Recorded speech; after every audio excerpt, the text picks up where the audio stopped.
The group chat pinged at 9:47 a.m. My phone vibrated on the polished marble of my kitchen island. A sharp, insistent buzz against the quiet morning. I was holding my favorite ceramic mug, the one I bought myself after closing my first big deal. The coffee inside was hot and black. For a moment, I didn't look. I knew the name of the group chat without seeing it. The Sterling Circle. It was a name my mom, Deborah, had chosen. One that was supposed to sound warm and unified. To me, it always felt more like a brand. Something we were all supposed to live up to. I finally picked up the phone. The screen glowed with the message. Audrey, we need to discuss your living situation. Sophie and Matt need your apartment. You have until Sunday to move out. It was from Mom. Not a question. Not a request. A statement. A command delivered through a group chat, as if I were a line item on a shared grocery list.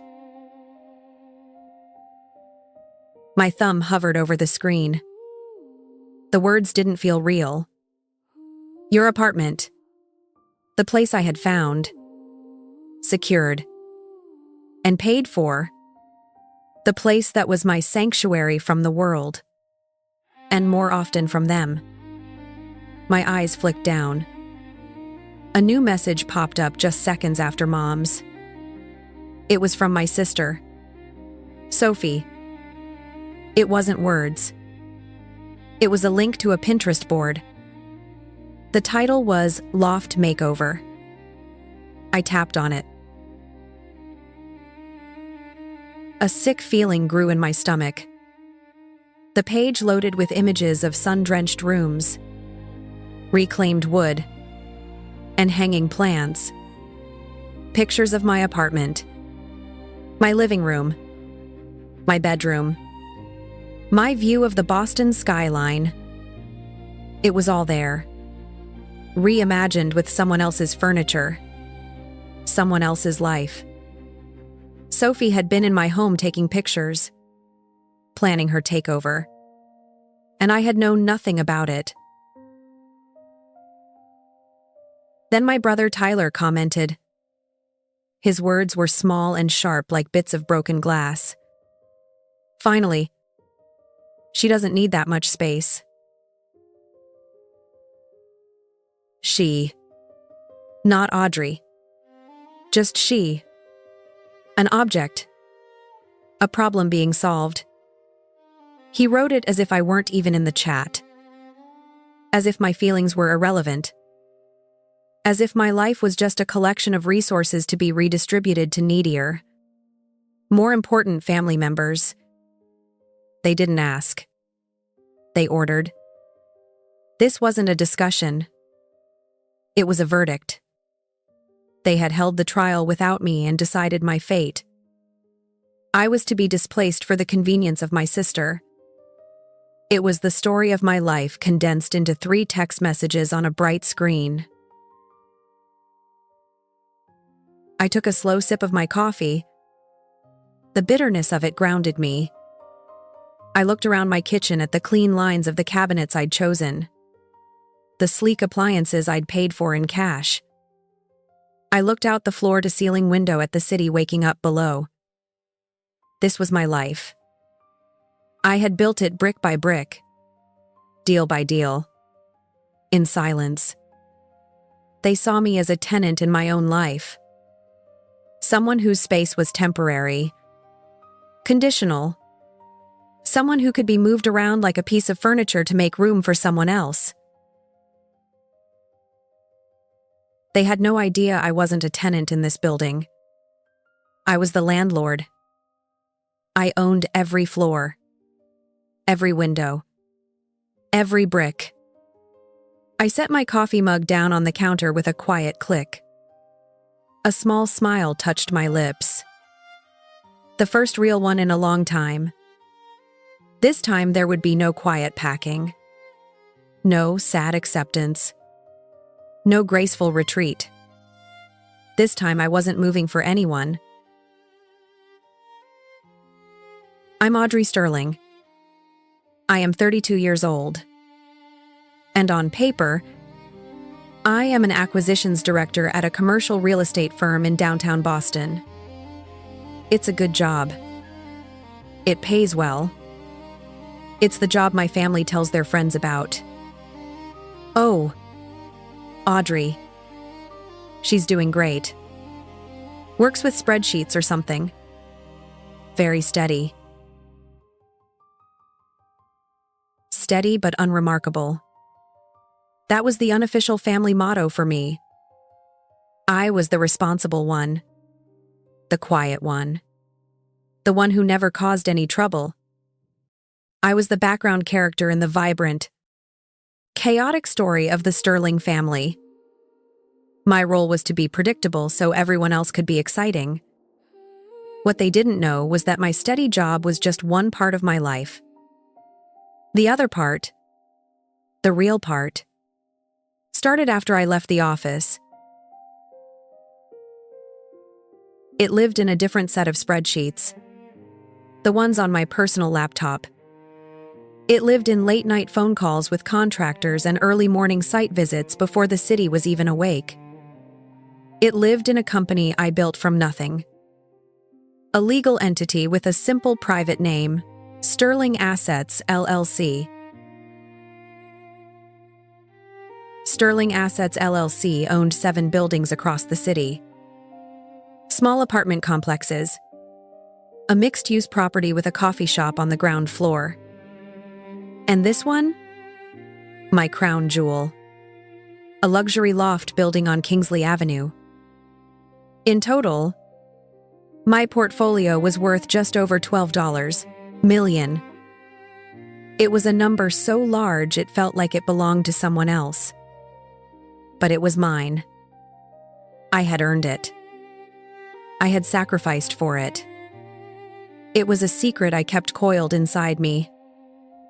A warm and heavy thing that no one in my family had ever bothered to look for. My mother, Deborah, was the heart of our family and its chief emotional director. She believed family was everything, but her definition of family was a hierarchy. At the top was Sophie, my younger sister. Sophie was the artist, the dreamer, the one with a soul too sensitive for a 9-to-5 job. Mom spent her life ensuring Sophie's path was cushioned and smooth. She paid for Sophie's art school, then her career break to find herself in Europe, then her yoga instructor certification. Sophie was a project, a beautiful, delicate thing to be nurtured. I was just Audrey, the one who would be fine on her own. I got good grades, so I didn't need a tutor. I got a scholarship so they didn't have to worry about my tuition. I was self-sufficient, and my self-sufficiency became my curse. It was treated not as an accomplishment but as an excuse to ignore me. My father, James, was a different kind of dismissive. He was proud of me in the way you're proud of a reliable appliance. Audrey's a rock, he'd say at family gatherings, patting me on the shoulder. Never have to worry about her. He thought my career in real estate was a cute, safe office job. When I tried to explain a complex leveraged buyout I was structuring, his eyes would glaze over. Sounds like you're good at playing with spreadsheets. Honey, he'd say before turning to my brother, Tyler, to ask about his latest brilliant idea. Tyler was the charming failure. He was always on the verge of making it big. There was the gourmet food truck that never sold a taco. The app that was going to revolutionize social media. The import-export business that consisted of one crate of broken pottery from Mexico. Each failure was met with sympathy and another loan from Mom and Dad. Tyler borrowed money from me, too. He'd approached me with a sheepish grin. Just until my next deal closes. Audrey, you know I'm good for it. I had a running tally in my head of the thousands of dollars he was good for. He never paid any of it back. He saw my money not as something I earned, but as a family resource he had a right to, just like he saw my apartment. I remember the day I bought this building. I was 29. It was the biggest risk I had ever taken. I'd spent months on due diligence, running numbers until my eyes burned. The night the deal closed, I sat on the floor of this very apartment, which was then an empty, dusty shell, and I cried.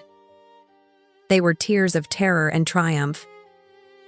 I wanted to call my mom to tell her what I'd done. I wanted to hear my dad say he was proud of me. Truly proud. Not just politely interested. I picked up the phone and dialed Mom's number. She answered on the second ring. Hi. Mom? I said, my voice thick with emotion. Audrey. Is everything okay? Sophie just had the most horrible breakup. I'm over at her place now. She's a mess. Can I call you back tomorrow? Oh. Yeah. Of course. I said, the triumph draining out of me, replaced by a familiar emptiness. Tell her I hope she feels better.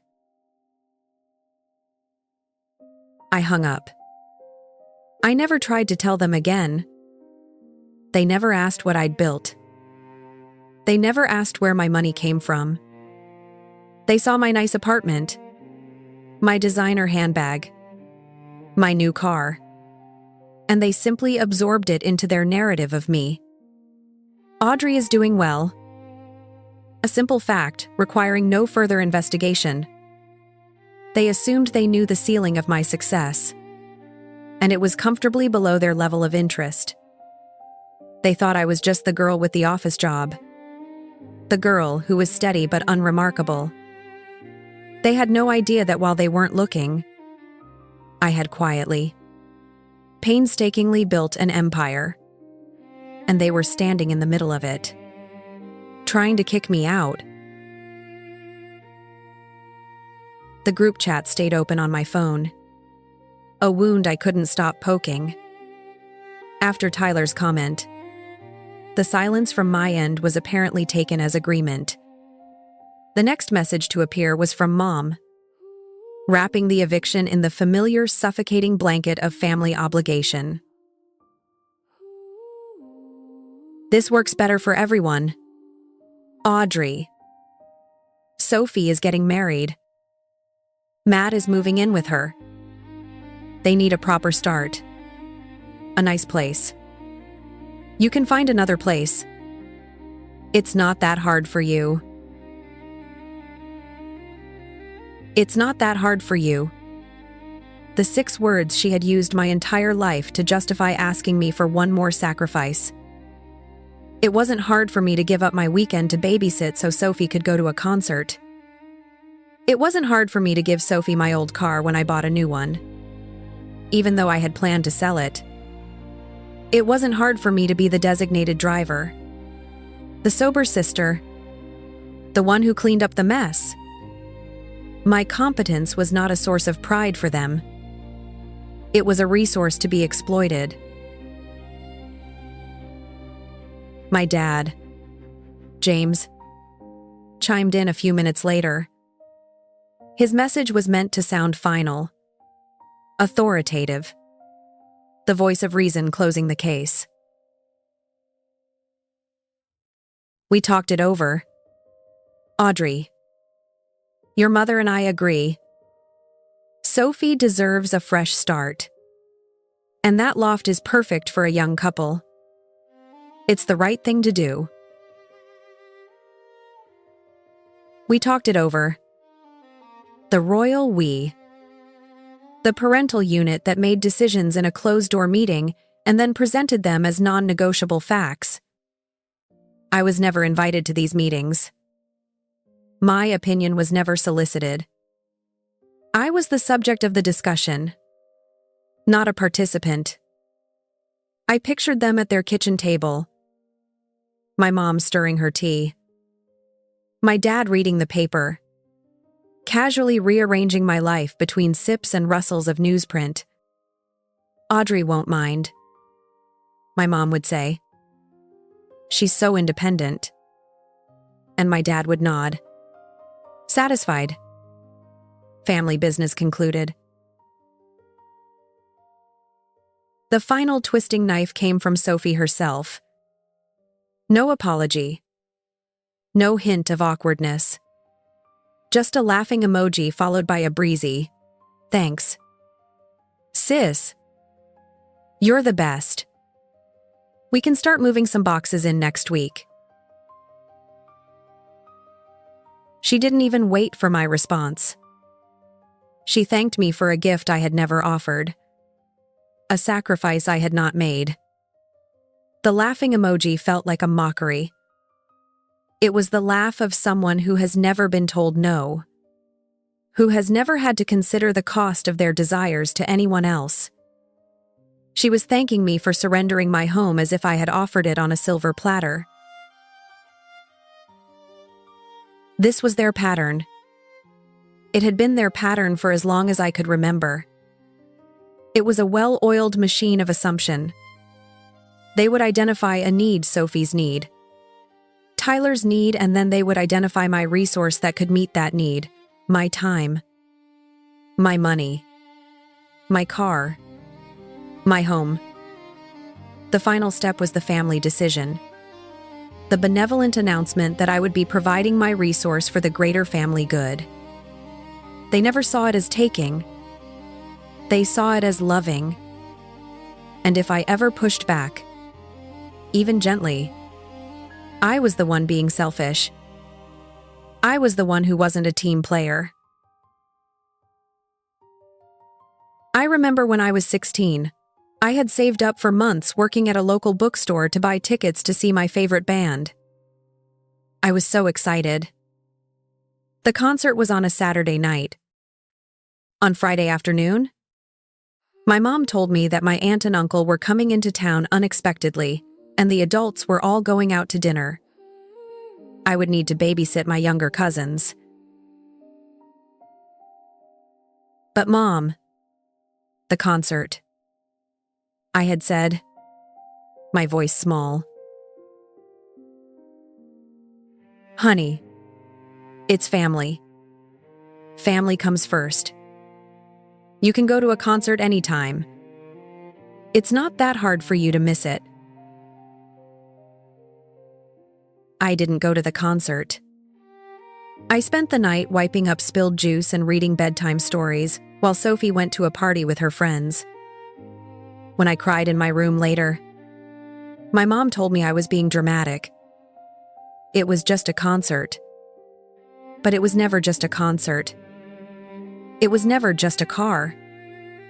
And this was not just an apartment. I walked out of my kitchen and into the living room. The morning sun streamed through the massive windows, illuminating the particles of dust dancing in the air. This space was more than just walls and a roof. It was the physical manifestation of my success. I had chosen every piece of furniture, not based on what was on sale or what was handed down, but based on what I loved: the deep blue velvet couch, the abstract painting on the wall that cost more than my first car, the reclaimed wood bookshelf filled with books on architecture and finance, This home was my quiet declaration of independence.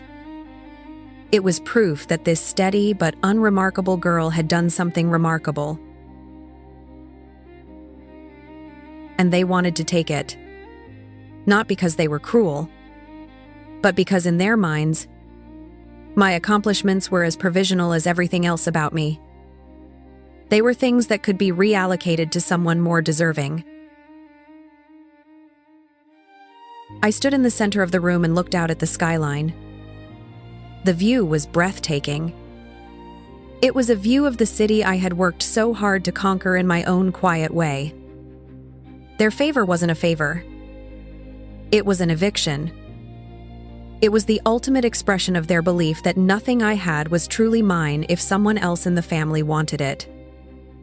A cold, hard certainty settled in my chest. It wasn't anger anymore. It was clarity. I thought of the deed stored in my fireproof safe. The one with Sterling Assets LLC, printed in stark black letters. I thought of the property tax bills I paid, the maintenance contracts I signed. I thought of the very foundation of the building beneath my feet. You can't be evicted from what you own. And for the first time in my life, I was going to teach my family the meaning of the word mine. I didn't reply to the group chat. There were no words I could send that would be understood. Any protest would be labeled as selfishness. Any argument would be called an overreaction. They didn't want a conversation. They wanted my compliance. So, I decided to communicate in a language they would have no choice but to understand. The language of locked doors and denied access. I walked over to my home office, a small glass-enclosed room that overlooked the main living area. I sat down in my leather chair, the one that had felt like such an indulgence when I bought it, and opened my laptop. The screen came to life, bathing my face in a cool blue light. I felt a sense of calm descend over me, the kind I always felt when I was in my element, dealing with data, contracts, and systems. In this world, there was no emotion, only logic.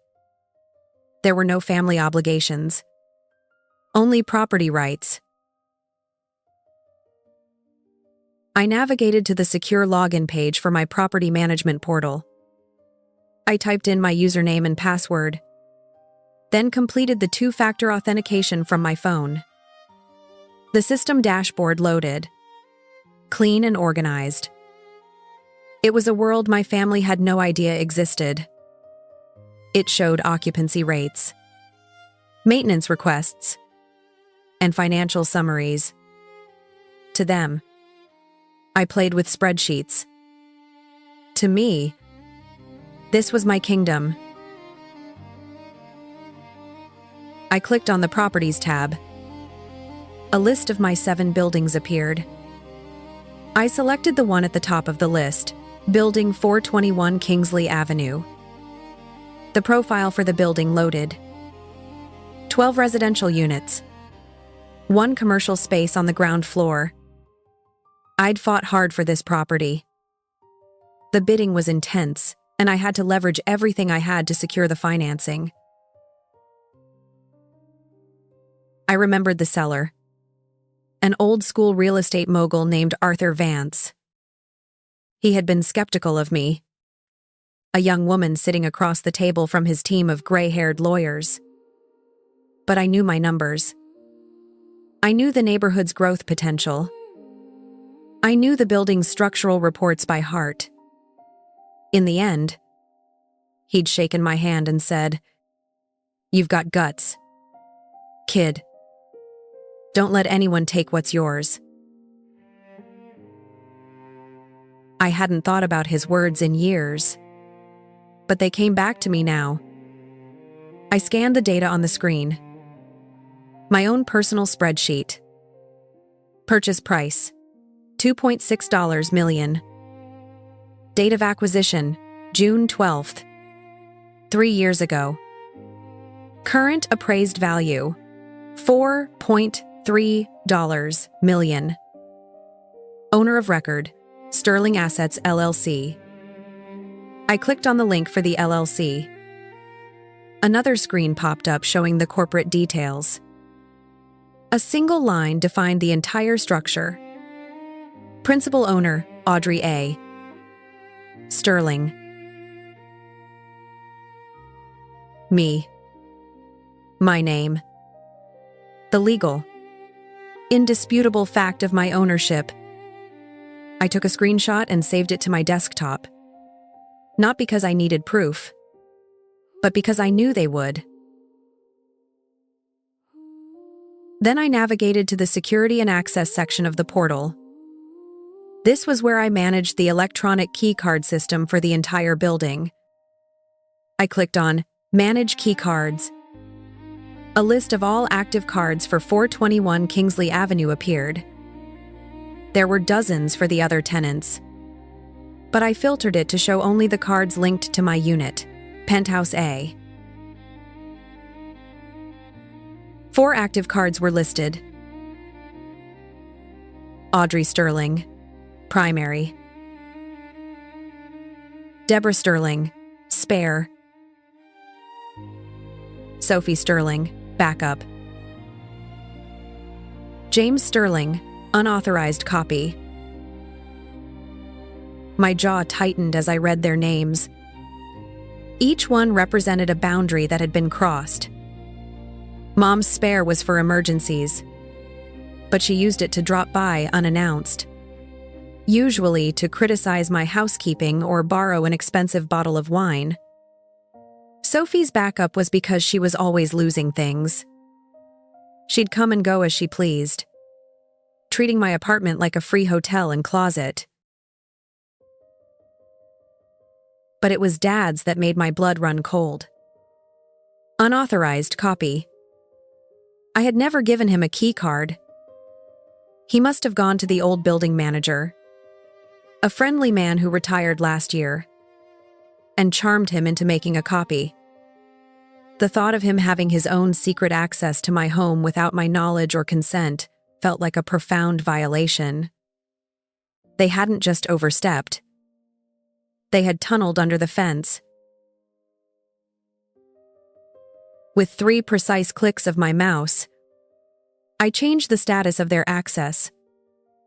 Deborah Sterling, spare, deactivated. Sophie Sterling, backup, deactivated. James Sterling, unauthorized copy, deactivated. The system asked for confirmation. Are you sure you want to deactivate these cards? This action is immediate. I clicked confirm. A small green banner appeared at the top of the screen. Access rights have been updated. It was done. The digital locks were changed. The walls of my fortress were now secure. But there was one more step. I opened my email client and composed a new message. I sent it to the head of building security, a no-nonsense woman named Maria, whom I had hired myself. To Maria, Kingsley Security. From A. Sterling Assets. Subject: Urgent Access Update. 421 Kingsley. Maria. Please perform a system sweep and ensure all unauthorized or duplicated key cards for Penthouse A are immediately deactivated from the local server as well. Confirm once complete. Thank you. Audrey Sterling, Sterling Assets LLC. Hit send. My phone buzzed less than a minute later with her reply. Done. The system is secure. Only the primary card is active. I closed my laptop. The silence in my office felt different now. It wasn't the silence of loneliness. It was the silence of control. I had not yelled. I had not argued.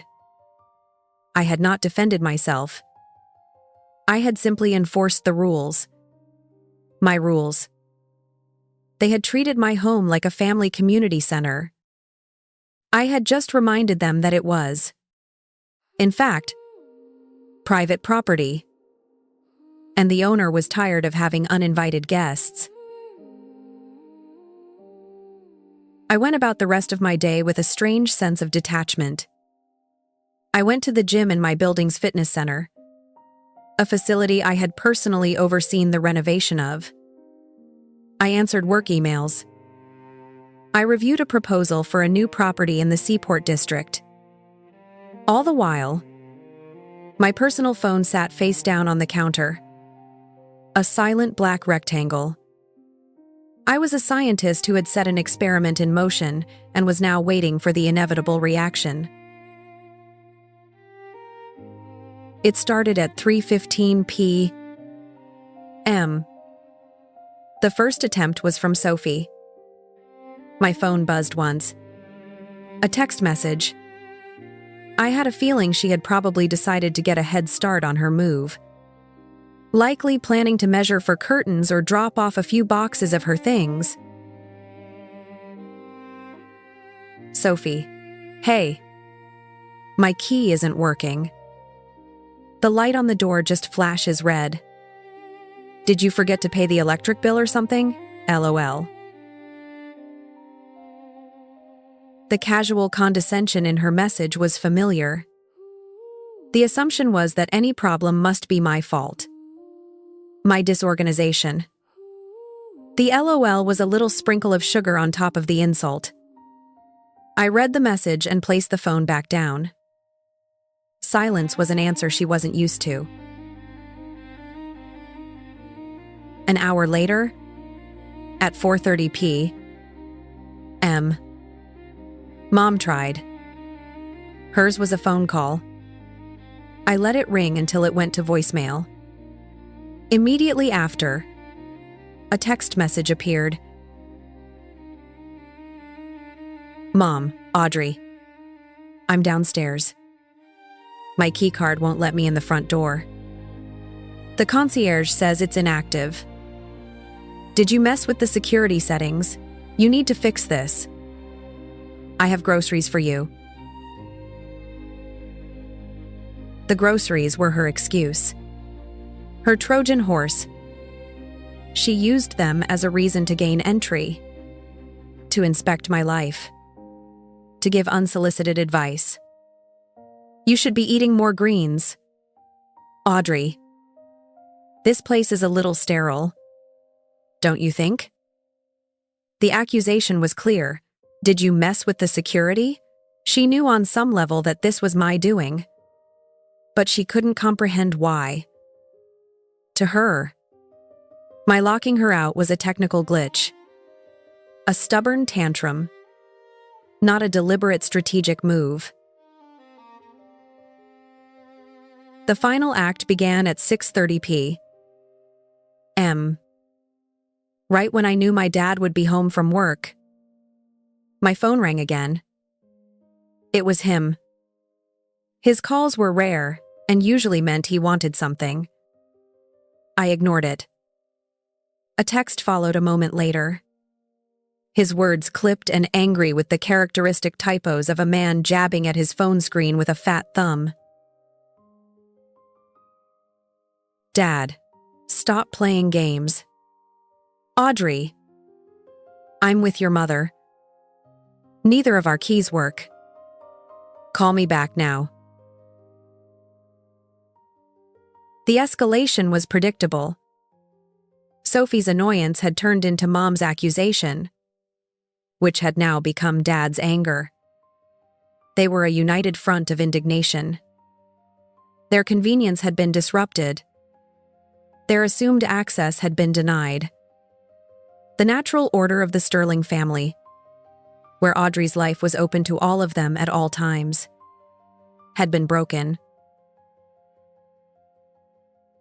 I picked up my phone. My heart was beating a little faster. but my hands were steady. I opened the Sterling Circle group chat. The scene of the morning's crime. All their individual texts were there. A timeline of their growing frustration. I typed out a single, simple, and beautifully bland response. That's so strange. Maybe management updated the system. You should probably contact them. I hit send. The message appeared in the chat. A small blue bubble of perfect plausible deniability. I had given them the official channel. I had pointed them toward management, a faceless entity they believed was my superior. I had given them a bureaucratic wall to run into. And then I did something I had never done before. I powered my phone completely off. I held the side button until the screen went black. The sudden total silence was liberating. There would be no more angry calls, no pleading texts, no demands for an explanation. The leash was cut. That night, I made myself a simple dinner of pasta and opened a bottle of good red wine. I sat on my sofa, the one Sophie probably had plans to replace, and looked out at the glittering city lights. I allowed myself to imagine the scene unfolding in the lobby downstairs. I could see it so clearly. My father, his face red and puffy with indignation, storming up to the concierge desk. My mother standing behind him, arms crossed, tapping her foot. My daughter lives in the penthouse. He would bluster at the night concierge.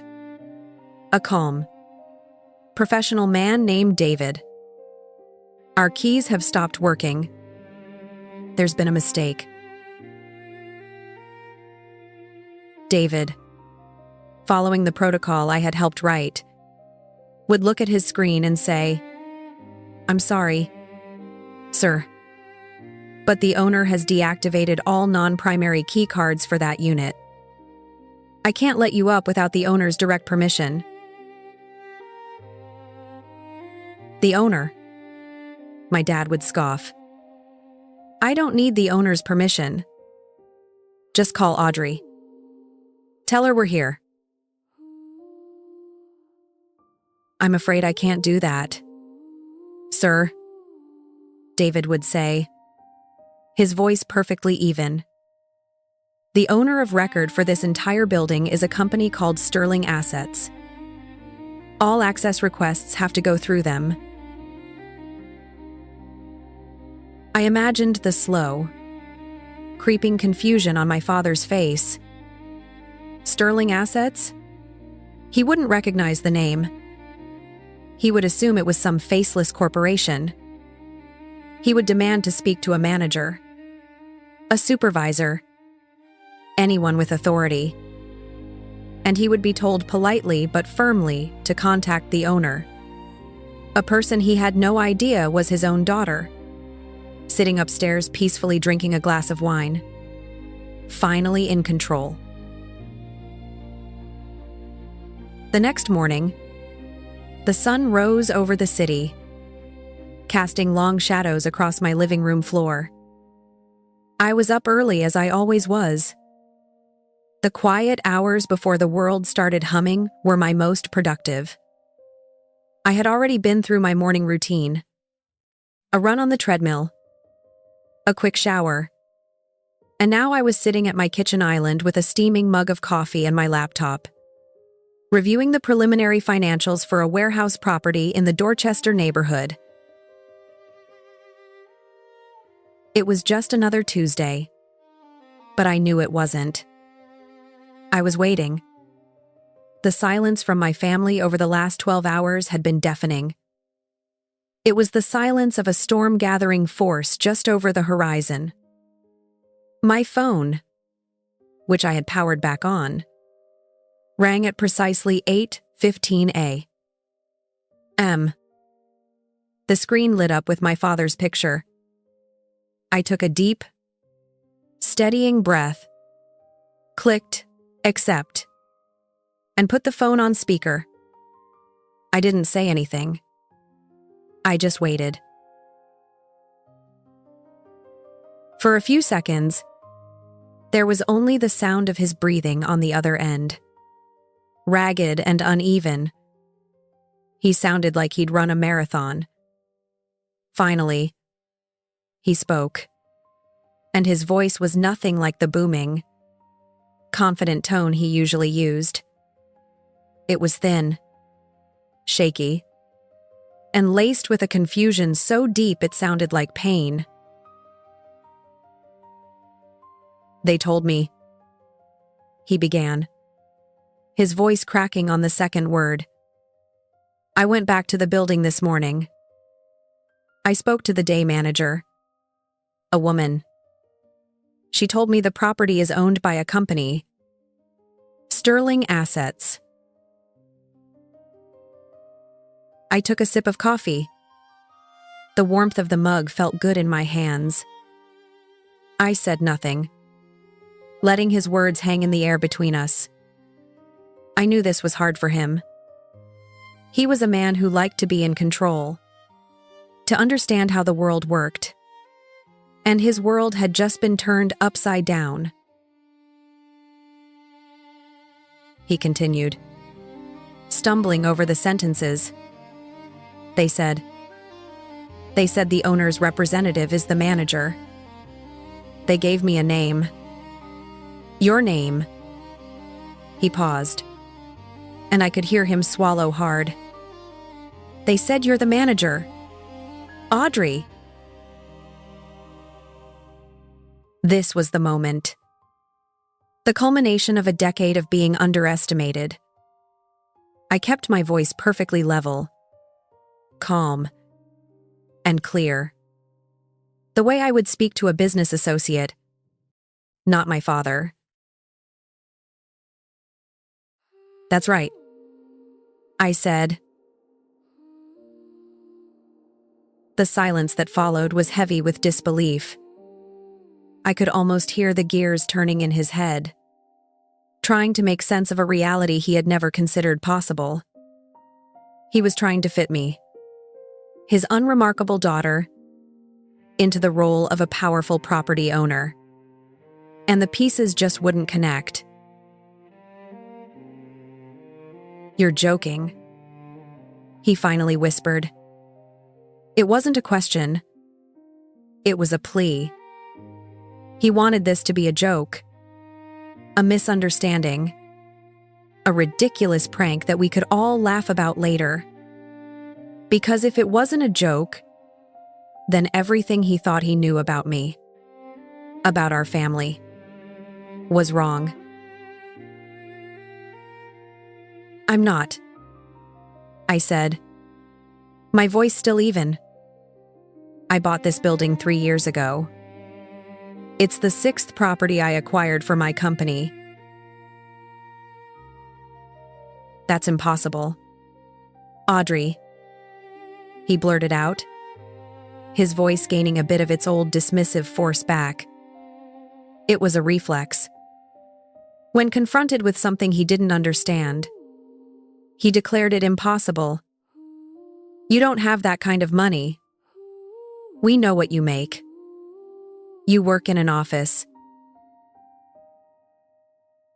The familiar sting of his words pricked at me, but it was distant now, like a memory of a pain long since healed. "We know what you make." They had never known. They had never once asked. They had seen the surface of my life and filled in the rest with their own lazy assumptions. "I do have that kind of money, Dad," I said. And for the first time, I let a hint of the years of frustration into my voice. "I've been investing since I was 25. My first property was a small condo in Alston that I bought with the money I saved from working 2 jobs through grad school. I used the rental income from that to buy a duplex. I kept leveraging, I kept reinvesting. I studied. I learned. I took risks. I built a business. Dad. A real one. I paused, letting the information sink in.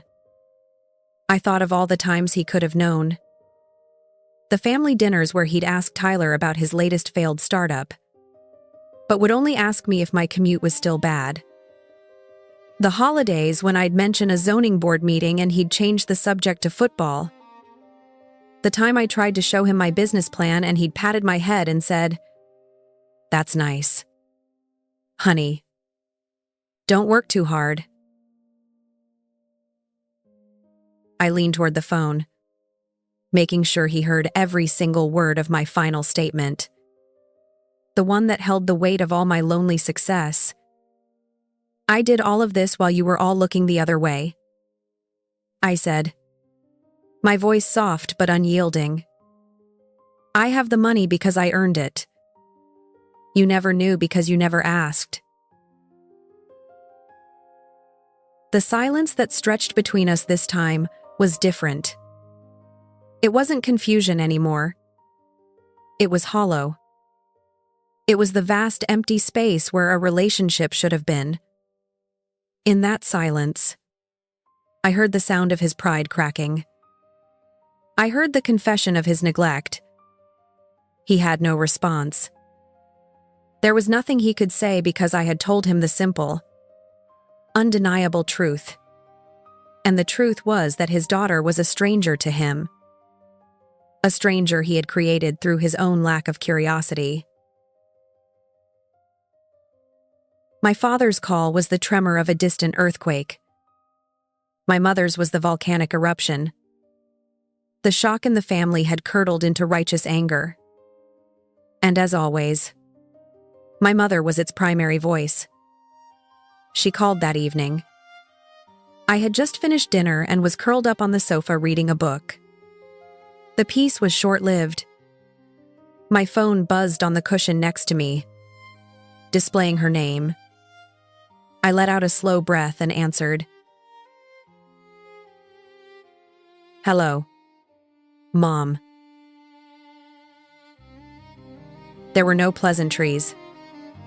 Her voice was sharp and high, stripped of all its usual warmth.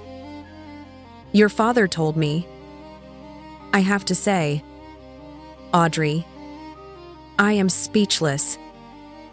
I have never in my life been so disappointed." Disappointed. Not surprised. Not curious.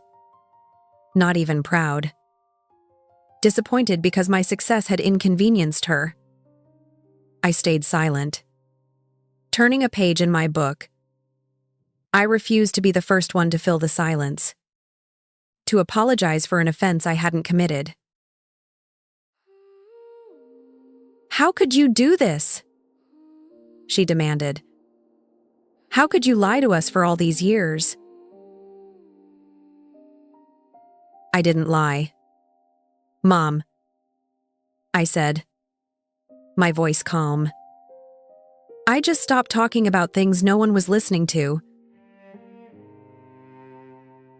"Don't be dramatic," she snapped. "This isn't about you. This is about your sister. You are really going to keep that apartment from her after everything we've done for you? Everything we've done for you?" It was her favorite phrase, a guilt-laden weapon she wielded with expert precision. I thought about what exactly they had done for me. They had provided a roof over my head as a child. They had fed me, but they had never nurtured my ambitions. They had never celebrated my victories. They had given me the bare minimum of parental support and then used it to demand a lifetime of emotional repayment. "I'm not keeping the apartment from her," I said evenly, correcting her language. "I am keeping my property. It belongs to me." It's a building. You own a whole building. Apparently, you have other units. Sophie and Matt need a place to live. She's your sister. You're established. You have money. It would be nothing for you to let her have that one little apartment. Her voice was rising, becoming frantic. She couldn't understand my position because it was so far outside her worldview. In her world, my resources were family resources. And as the most successful member, I had a duty to share them. My success wasn't for me. It was for them. A cold anger, years in the making, began to uncoil in my stomach. I thought of my life when I was anything but established. I thought of the years she was talking about. The years when I was building this life alone. I was established when I was working 2 jobs to get through grad school. 2. I said, my voice quiet but cutting. I was a waitress at night after a full day of classes. I used to eat the cold leftovers in the kitchen after my shift because I was too broke to buy groceries. Do you remember what Sophie was doing then? My mother was silent. I do. I continued. You paid for her 3rd career break. She was posting photos from a beach in Thailand. She was finding herself on your dime. While I was working to build a future, you were funding her hobby? So, please don't talk to me about what people need. A sharp gasp came through the phone. That is a cruel thing to say. Audrey. We were helping your sister. She was struggling. Everyone struggles. Mom. I said, the words coming out soft but heavy with finality. The difference is you never let her, and you never helped me. You just expected me to handle it because you're strong. We always knew you were the strong one, she cried, her voice thick with tears. It was the last-ditch defense, reframing her neglect as a compliment. I closed my eyes. I was so tired of this argument, this endless loop of logic that always ended with me being punished for my own strength. No, I said softly. I stood up and walked to the window, looking down at the lights of the city. My city. I'm not being cruel. I'm just being boundaried. The word hung between us like a thunderclap. Boundaried. It was a word from therapy, from self-help books. It wasn't a word from our family's vocabulary. Our family operated on a system of porous lines and unspoken obligations. A boundary was a wall, a rejection. It was, in her eyes, the opposite of love. A boundary, she repeated, her voice dripping with scorn. You're putting up a boundary with your family. I have to, I said, because you never taught me that it was okay to have them. I could hear her crying on the other end now. The dramatic, wounded sobs that had always been my cue to rush in, to apologize, to smooth things over, to sacrifice whatever part of myself was necessary to restore her peace. But I didn't. I just stood there watching the traffic flow on the streets below. A river of light, indifferent and constant. I listened to my mother cry. And for the first time in my life, I did not feel guilty. I just felt quiet. I have to go. Mom, I said. And before she could reply, I ended the call. If this story touches you, please subscribe to the channel and share the video to help me grow and improve. Sunday night arrived with a heavy, expectant stillness. This was the day I was supposed to have been moved out. The deadline. I knew they wouldn't let it pass without a final stand. I ordered in some Thai food, put on some quiet jazz, and settled in for the evening. I refused to let my anxiety dictate my night. This was my home and I was going to enjoy it. At exactly 8 p.m.,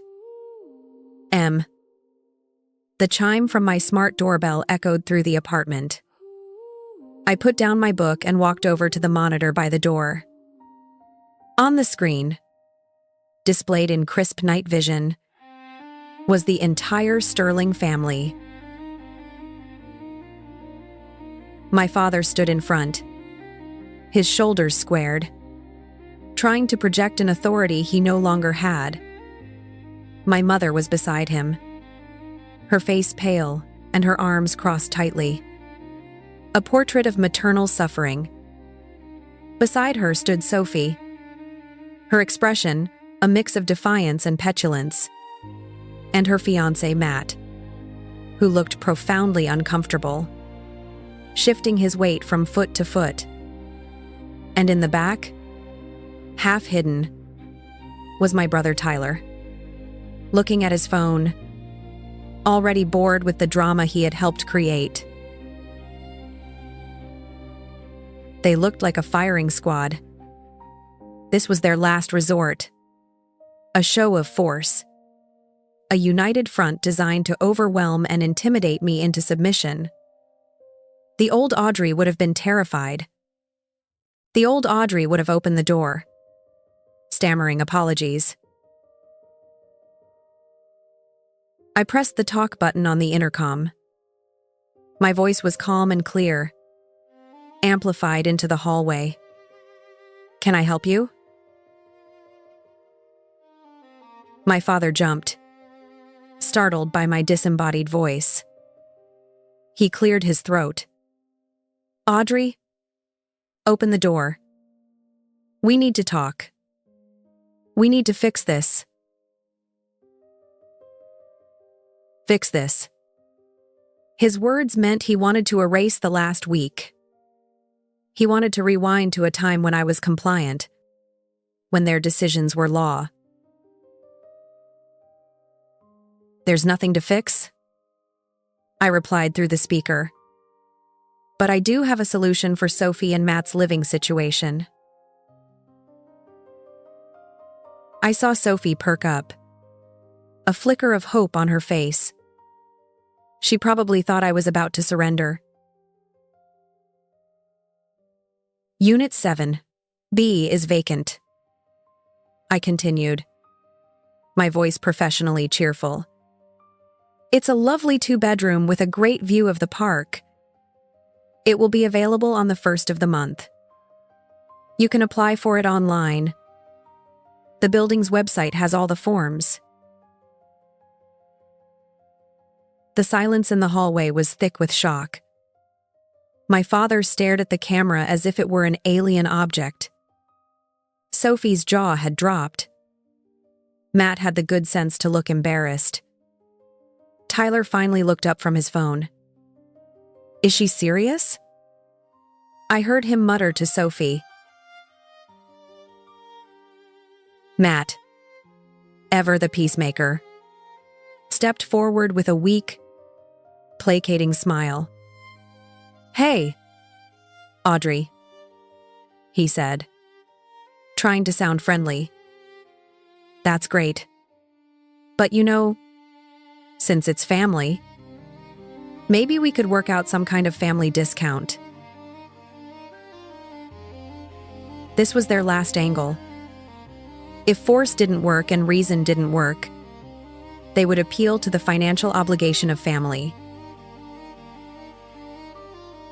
Market rate, I said flatly. There was no room for negotiation in my voice. The same rate as every other tenant. Sterling Assets doesn't discriminate. Sophie finally found her voice. It was shrill, cracking with a lifetime of unchecked entitlement. You can't be serious. Audrey, this is insane. You would make your own sister apply for an apartment and pay rent to you. I decided to open the door, not to let them in, but to face them directly. I unlocked it and opened it just a few inches, keeping the security chain latched. I looked at them through the gap, my expression unreadable. I met my sister's furious, tear-filled eyes. I'm not making you do anything, Sophie, I said, my voice low and steady. I'm offering you an opportunity. That's more than you offered me when you told me to get out of my own home. You're really not going to let us have the loft, she whispered, her disbelief genuine. She truly could not comprehend this new reality. She could not understand a world where she didn't get what she wanted. I looked at her and then at the rest of them. My family assembled in the sterile hallway of a building they didn't realize represented my entire life's work. They saw a woman being stubborn. They saw a sister being cruel. They didn't see the years of silent effort, the lonely nights, the dismissed dreams. I am serious, I said, my gaze sweeping over all of them before landing back on Sophie. And that's what scares you, isn't it? Not that you can't have the apartment, but that for the first time I am serious about my own life, and you have absolutely no power over it anymore. No one said a word. The truth of my statement settled over them. A heavy, uncomfortable silence. My mother looked down at the floor. My father's angry facade had crumbled, leaving him looking old and tired. Sophie just stared at me, her mouth slightly open, as if seeing me for the very first time. I didn't wait for a response. I didn't need one. I quietly closed the door, slid the deadbolt into place, and walked away. From the hallway, I heard my father say, "Let's just go." The footsteps receded down the hall. I didn't run after them. I didn't feel a pang of regret. I just felt the solid click of the lock. And for the first time in my life, the profound, unshakable feeling of being safe in my own home. The 2 weeks that followed were the quietest of my adult life. The Sterling Circle group chat was silent. There were no phone calls. No surprise visits. It was as if a constant buzzing noise in the background of my life had finally been switched off. The silence was unsettling at first. I kept checking my phone, expecting an onslaught of guilt-inducing texts or angry voicemails. But there was nothing. It seemed my final stand in the hallway had been so definitive that it had left them speechless. I used the time to work. I finalized the deal on the Dorchester warehouse and immediately began planning its redevelopment. I met with architects and investors. I poured all the energy I used to spend managing my family's expectations into managing my business. And it thrived. My life moved forward, quiet and efficient. Then, one Tuesday afternoon, A text message came in from my property manager. Sarah. Morning, Audrey. Just a heads up. We received a rental application for 7B at the Kingsley building. The applicant is a Sophie Sterling. Just wanted to check if you wanted me to handle this differently or process normally. I stared at the message. So Sophie had called my bluff. Or perhaps in her mind, it wasn't a bluff at all, but a convoluted, dramatic way of me eventually giving her what she wanted. She must have believed that once I saw her official application, I would cave. I would tell Sarah to override the system, to give her a discount, to welcome her into the building with open arms. The prodigal sister finally coming home. I thought about it for a full minute. I could end this.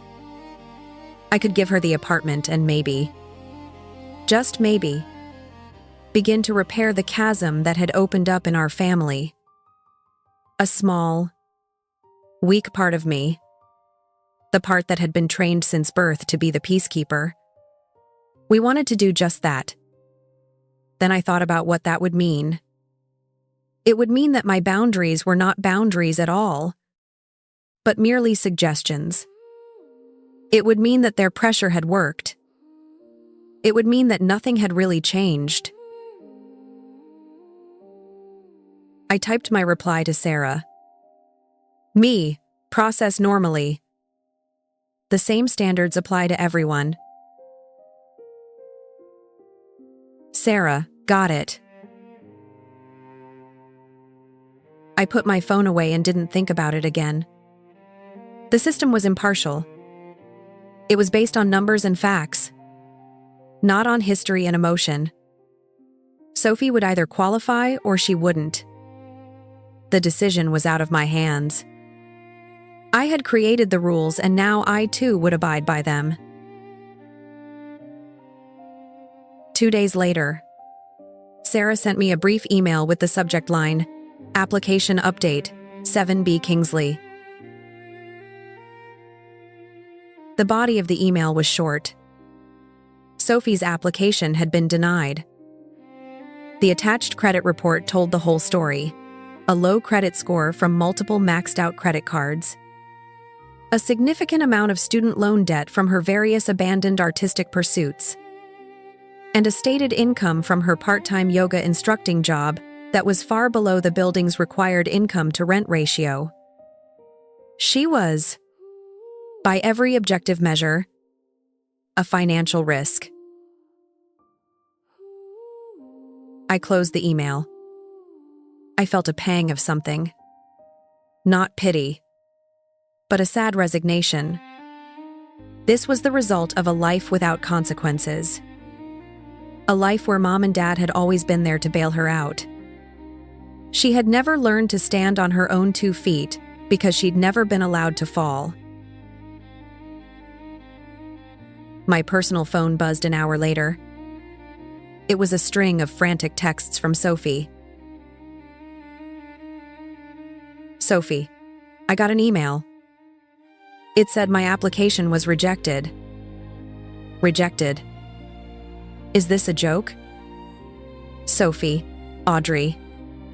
You rejected me. I can't believe you would actually do that to me. I took a breath before replying, keeping my tone as neutral and professional as possible. Me. Management handles all the applications. The decision is based on the building's standard financial criteria. Sophie, don't give me that corporate crap. It's your building. You could override it. I know you could. Her desperation was palpable through the screen. She was right. Of course. I could make a single phone call and have the decision reversed. I held the ultimate authority. The old Audrey would have done it in a heartbeat just to stop the conflict. I could. But I won't. The 3 dots indicating she was typing appeared and disappeared several times. She was trying to find the words to express her outrage. Finally, a single message came through. Sophie. You're heartless. I looked at her word. Heartless. For years, I would have been devastated by that. I would have seen it as the ultimate failure. A failure to be a good daughter. A good sister. But now, I saw it differently.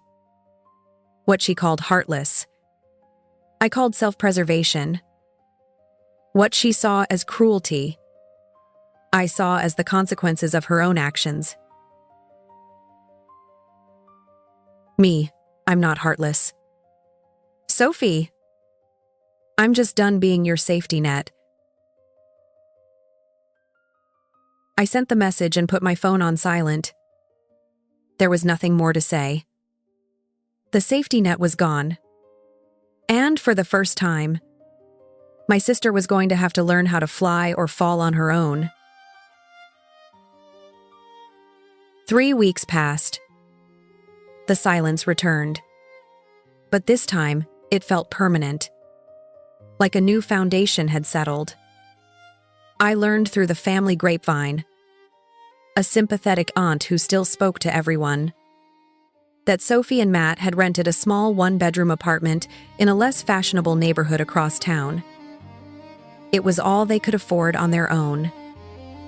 My aunt said Sophie was furious, but also different. She was working more hours at the yoga studio.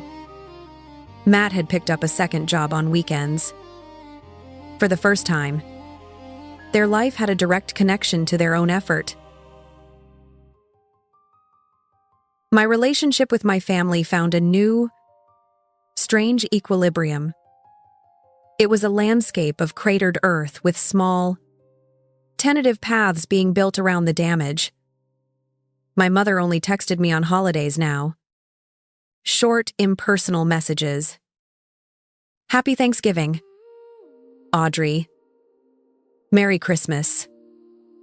There was no warmth in them, just a sense of familial duty. I replied in kind. It was sad, but it was also honest. The pretense of our close, loving relationship was gone. And this stark, polite distance was what remained. My father took a different approach. Every few weeks, he would email me an article he'd found online. The subjects were always pointed: the ethics of family wealth, how to keep business from tearing a family apart, generational wealth and moral responsibility. It was his passive-aggressive way of trying to teach me a lesson, of implying that I was the one who had violated some sacred family code.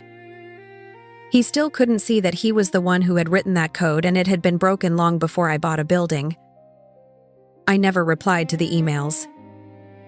I just moved them to a folder I labeled Dad. Tyler sent me a text once. Hey, things are a little tight. Could you spot me a few hundred, for old time's sake? I replied with a single sentence. I'm sorry. I'm not able to do that anymore. He never texted again. My life, once entangled with all of theirs, was now my own. The peace I felt was priceless. It was a quiet, solid thing that filled my apartment. Without the constant hum of their needs and expectations, I had so much more time and energy. I poured it into my work. I finalized the purchase of my 8th property, a historic brownstone in the Back Bay. It was my most ambitious project yet. One evening, I stood at the floor-to-ceiling window in my living room, a glass of wine in my hand, looking out at the Boston skyline. The city was a tapestry of glittering lights against the deep indigo of the twilight sky. It was my view. The one they tried to take. The one they thought I didn't deserve. They had said, "Pack your things." And in the end, I packed away my lifetime of patience for their thoughtlessness. I packed away the heavy, suffocating guilt that had been my constant companion. I packed away the need for their approval, the desperate hope that one day they would finally see me. I put all of it into a metaphorical box, taped it shut, and left it in the past. And in its place, I unpacked my freedom. I unpacked my power. I unpacked the quiet confidence of a woman who had built her own world. A world where she was no longer a tenant, but the owner. The view from here was better than I had ever imagined. It was the view of a life that was completely and finally my own. I turn from the window, looking directly at the camera I've set up. The city skyline glows behind me. I take a small sip of wine and set the glass down, leaning forward slightly, my voice calm and direct. For years, my own family treated me like I was lucky to have what I had. I say, my tone intimate as if I'm speaking to a close friend. They saw my success not as something I built, but as a resource they were entitled to.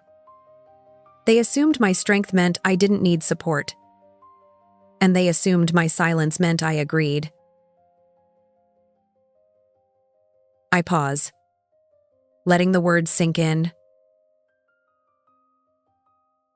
If they ever treat you like you're lucky to have what you worked for, I continue, my voice gaining a firm edge. If they ever try to claim a piece of the life you built through your own sweat and sacrifice, remember this: success doesn't need their permission. Your boundaries are not a negotiation. I offer a small, knowing smile. Like, comment, and subscribe, because the sweetest revenge is ownership.